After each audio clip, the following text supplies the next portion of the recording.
الرحمن الرحیم۔ السلام علیکم۔ سیدنا ابو بکر صدیق رضی اللہ تعالیٰ عنہ سے روایت ہے، میں نے مشرکوں کے پاؤں دیکھے اپنے سروں پر اور ہم غار میں تھے۔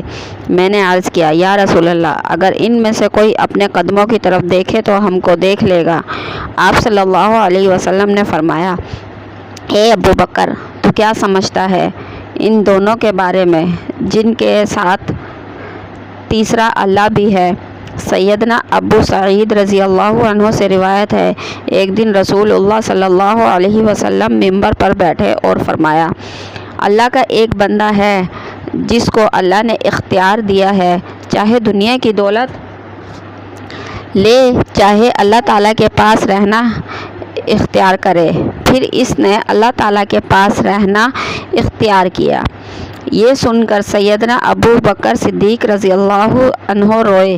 سمجھ گئے کہ آپ سیدنا عبداللہ بن مسعود رضی اللہ عنہ سے روایت ہے، رسول اللہ صلی اللہ علیہ وسلم نے فرمایا، آگاہ رہو، میں کسی کی دوستی نہیں رکھتا، یعنی وہ دوستی جس میں اور کا خیال نہ رہے، اور جو میں ایسی دوستی کسی سے کرنے والا ہوتا تو ابو بکر سے کرتا، اور تمہارے صاحب اللہ کے دوست ہیں۔ صاحب سے مراد نبی صلی اللہ علیہ وسلم۔ سیدنا عمرو بن عاص رضی اللہ عنہ سے روایت ہے، رسول اللہ صلی اللہ علیہ وسلم نے ان کو ذات السلاسل کے لشکر کے ساتھ بھیجا۔ ذات السلاسل نواحی شام میں ایک پانی کا نام ہے، وہاں کی لڑائی جمادی الثانی 8 ہجری میں ہوئی۔ وہ آئے آپ صلی اللہ علیہ وسلم کے پاس، انہوں نے کہا، یا رسول اللہ، سب لوگوں میں آپ کو کس سے زیادہ محبت ہے؟